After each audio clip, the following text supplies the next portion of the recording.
नमस्कार दोस्तों, स्वागत है आप सभी का आज के मुख्य समाचार के इस वीडियो में। जी हां दोस्तों, मोदी सरकार की तरफ से बड़ी और महत्वपूर्ण खबर की अपडेट निकल कर आ रही है, जिसकी सटीक जानकारी हम आपको इस वीडियो में देंगे। बस आप इस वीडियो के साथ अंत तक बने रहिए। इसी के साथ दोस्तों, आज की बड़ी खबरों में आपको बताएंगे कि अब मास्क न पहनने पर चालान नहीं काट सकेगी ट्रैफिक पुलिस, सरकार ने जारी किया नया आदेश। और अगली बड़ी खबर की बात करें तो एलएसी पर स्थिति बेहद तनावपूर्ण, आमने सामने आई भारत चीनी सेना। और अगली बड़ी खबर की बात करें तो मुकेश अंबानी का बड़ा ऐलान, दिसंबर तक 10 करोड़ सस्ते स्मार्टफोन मार्केट में उतारेगा रिलायंस जियो। और अगली बड़ी खबर की बात करें तो वायुसेना की ताकत में होगा कई गुना इजाफा, आज बेड़े में शामिल होंगे राफेल। और अगली बड़ी खबर की बात करें तो सरकार ने 3 श्रम कानून में बदलाव को दी मंजूरी, आम आदमी पे पड़ेगा ये असर। और अगली बड़ी खबर की बात करें तो चीन के मंसूबों को नाकाम करने के लिए भारत ने एलएसी पर बढ़ाई अपनी ताकत, चीन को मिलेगा करारा जवाब। पूरी खबर जानने के लिए बने रहिए हमारे साथ। जी हाँ दोस्तों, ऐसी और भी कई बड़ी खबरें आपकी अपडेट निकल कर आ रही है, जिनकी सटीक जानकारी आपको इस वीडियो में देंगे। लेकिन उससे पहले आपसे एक छोटी सी रिक्वेस्ट है कि मुझे इस वीडियो को बनाने में बहुत मेहनत लगती है, तो इस मेहनत के लिए वीडियो पर एक लाइक जरूर कीजिएगा और साथ ही वीडियो के नीचे दिए गए इस लाल बटन को दबाकर चैनल को सब्सक्राइब कीजिए और इस घंटी को भी दबाइए, ताकि आपको दिन भर की बड़ी खबरों की जानकारी लगातार मिलती रहे। तो चलिए दोस्तों, एक एक करके सभी बड़ी खबरों के बारे में जान लेते हैं। तो दोस्तों, आज की पहली बड़ी खबर की अपडेट की बात करें तो अब मास्क न पहनने पर चालान नहीं काट सकेगी ट्रैफिक पुलिस, सरकार ने जारी किया नया आदेश। जी हाँ, यातायात व्यवस्था लगभग सामान्य स्थिति में लौट आने के बाद यातायात पुलिस को अब वाहनों के प्रबंधन पर ध्यान देने को कहा गया है और उन्हें कोविड-19 के नियमों के पालन से जुड़े चालान काटने जैसे कार्यों से मुक्त कर दिया गया है।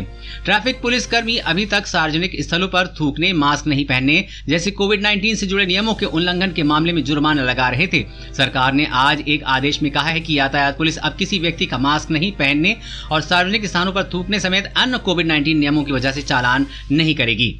और अगली बड़ी खबर की बात करें तो एलएसी की स्थिति बेहद तनावपूर्ण, आमने सामने आई भारत चीन सेना। जी हां, पूर्वी लद्दाख सेक्टर में सीमा पर स्थित बेहद तनावपूर्ण बन गई है। भारत और चीन की सेना एक दूसरे के सामने और आमने आ चुकी है। सूत्रों के मुताबिक एक दूसरे के मात्र 200 मीटर की दूरी बची है। एक रिपोर्ट के मुताबिक चीन के सैनिक पैंगोंग झील के दक्षिण में कम से कम 4 लोकेशन पर एक दूसरे के सामने आ गए हैं। हालांकि दोनों ओर से सैनिक अपने अपने ही इलाके में बने हुए हैं। इसके साथ ही पैंगोंग झील पर पिछले करीब 1 सप्ताह में चीन ने झील के दक्षिण और उत्तरी बैंक में फिंगर एरिया में अपने सैनिकों की तैनाती बढ़ा दी है। साथ ही आपको बता दें कि भारतीय सेना की ओर से लगाए गए तार बाड़ को चीनी सैनिकों ने हटाने की कोशिश की, जिसके बाद स्थिति काफी तनावपूर्ण बन गई है। भारतीय सैनिकों की सख्त चेतावनी के बाद चीनी सैनिक वहां से हटे, लेकिन इस बीच उनकी ओर से हवाई फायरिंग की गई। सन 1975 के बाद पहली बार भारत चीनी सीमा पर गोली चली है। अगर लगातार स्थिति ऐसी तनावपूर्ण बनी रही तो युद्ध की संभावनाओं को नकारा नहीं जा सकता। और अगली बड़ी खबर की बात करें तो मुकेश अंबानी का बड़ा ऐलान, दिसंबर तक 10 करोड़ सस्ते स्मार्टफोन मार्केट में उतारेगा रिलायंस जियो। जी हां, रिलायंस जियो इस साल दिसंबर तक 10 करोड़ सस्ते स्मार्टफोन लॉन्च करेगा। जियो का नया स्मार्टफोन 4G और 5G टेक्नोलॉजी को सपोर्ट करेगा। मीडिया रिपोर्ट्स के अनुसार रिलायंस जियो का ये सस्ता स्मार्टफोन गूगल की साझेदारी में लॉन्च होगा। फोन के साथ डेटा ऑफर भी मिलेगा। बिजनेस स्टैंडर्ड ने सूत्रों के हवाले से बताया है कि फोन जो डेटा पैक के साथ बंडल किए जाएंगे उन्हें दिसंबर 2020 या अगले साल की शुरुआत में लॉन्च किया जा सकता है। जियो के नए स्मार्टफोन के आने से चीनी स्मार्टफोन कंपनियों जैसे जियोमी, रियलमी, ओप्पो और वीवो को जोरदार झटका लग सकता है, जो भारत के लो कॉस्ट स्मार्टफोन मार्केट में काफी दबदबा रखती हैं। रिलायंस इंडस्ट्रीज की दूरसंचार इकाई जियो इन 10 करोड़ कम लागत वाले स्मार्टफोन के विनिर्माण को आउटसोर्स करना चाह रही है, जो कि गूगल के एंड्रॉइड प्लेटफॉर्म पर निर्मित किया जाने वाला है। रिलायंस ने हाल ही में बताया था कि कंपनी जल्द ही एक सस्ता 5G स्मार्टफोन लाने वाली है। और अगली बड़ी खबर की बात करें तो वायुसेना की ताकत में होगा कई गुना इजाफा, आज बेड़े में शामिल होंगे राफेल। जी हाँ, पूर्वी लद्दाख में चीन के साथ सीमा विवाद को लेकर बढ़ते तनाव के बीच 5 राफेल लड़ाकू विमानों की पहली खेप को आज अंबाला एयरबेस पर औपचारिक रूप से वायुसेना में शामिल किया जाएगा। लड़ाकू विमान राफेल भारतीय वायुसेना की क्षमता को कई गुना बढ़ा देंगे। साथ ही आपको बता दें कि 29 जुलाई को पहली खेप के तहत 5 राफेल विमान भारत लाए गए थे। भारत ने लगभग 4 साल पहले फ्रांस से 59,000 करोड़ रुपए में 36 राफेल विमान खरीदने का सौदा किया था। अब तक भारत को 10 राफेल विमानों की आपूर्ति की जा चुकी है, जिनमें से 5 अभी फ्रांस में ही हैं, जिन पर भारतीय वायुसेना के पायलट प्रशिक्षण ले रहे हैं। उसके बाद इन्हें भारत लाया जाएगा। साथ ही आपको बता दें कि सभी 36 लड़ाकू विमानों की आपूर्ति 2021 के अंत तक पूरी हो जाने की उम्मीद है। और अगली बड़ी खबर की बात करें तो महाराष्ट्र सरकार ने फिल्म अभिनेत्री कंगना रनावत के घर पर चलवा दिया बुलडोजर। कंगना ने कहा, आज मेरा घर टूटा है, कल तुम्हारा घमंड टूटेगा। जी हां, मुंबई में सरकार के कहने पर बीएमसी की एक टीम ने कंगना रनावत के घर पर बुलडोजर चला दिया। आपको बता दें कि बीएमसी ने कंगना रनावत के ऑफिस को पूरी तरह से तहस नहस कर दिया। उसके बाद कंगना रनावत ने उद्धव ठाकरे पर तगड़ा निशाना साधा। उन्होंने कहा कि उद्धव ठाकरे, तुझे क्या लगता है कि तूने फिल्म माफिया के साथ मेरा घर तोड़कर मुझे बहुत बड़ा बदला लिया है? आज मेरा घर टूटा है, कल तेरा घमंड टूटेगा। ये वक्त का पहिया है, याद रखना हमेशा एक जैसा नहीं रहता। मुझे लगता है कि तुमने मुझ पर बहुत बड़ा एहसान किया है। उस वक्त कश्मीरी पंडितों पर क्या बीती होगी, आज मैंने महसूस किया है। आज मैं इस देश को वचन देती हूँ कि मैं अयोध्या पर ही नहीं, कश्मीर पर भी फिल्म बनाऊंगी। आपको बता दें कि महाराष्ट्र सरकार ने सरेआम कंगना रनावत पर अत्याचार किया है। आपकी इस मसले पर क्या राय है, हमें कमेंट करके जरूर बताइएगा। और अगली बड़ी खबर की बात करें तो राम मंदिर ट्रस्ट के खाते में क्लोन चेक के जरिए लाखों रुपए निकाले।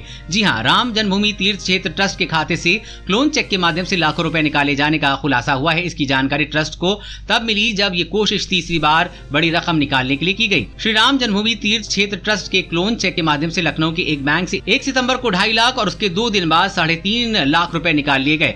जब 9,86,000 का तीसरा चेक लखनऊ के ही बैंक ऑफ बड़ौदा में लगाया गया तो वेरिफिकेशन के लिए ट्रस्ट को लखनऊ से बैंक का कॉल आया।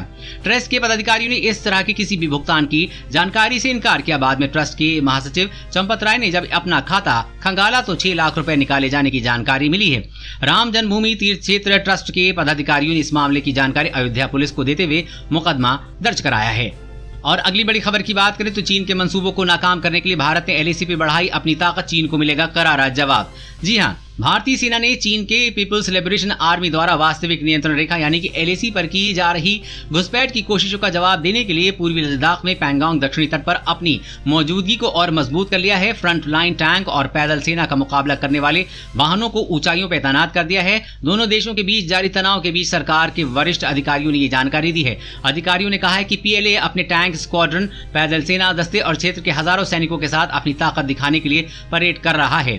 आपको बता दें कि चीनी सैनिकों ने पिछले सप्ताह भारतीय क्षेत्र को कब्जाने की कोशिश की थी, लेकिन भारतीय सेना ने उन्हें खदेड़ दिया था, जिसके बाद भारतीय सेना को स्पष्ट रूप से कहा गया है कि चीनी सैनिकों को किसी भी कीमत पर भारतीय सीमा के भीतर नहीं घुसने देना है। साफ है कि भारतीय सैनिकों को अपनी सीमा की संप्रभुता बनाए रखने के साथ ही किसी भी तरह की चीनी अतिक्रमण को रोकने का आदेश दिया जा चुका है। यानी हमारी सेना कोई भी कार्रवाई करने के लिए पूरी तरह स्वतंत्र है। दोस्तों, वीडियो में और भी काफी महत्वपूर्ण खबरें बची हुई हैं, इसलिए इस वीडियो के साथ बने रहिए।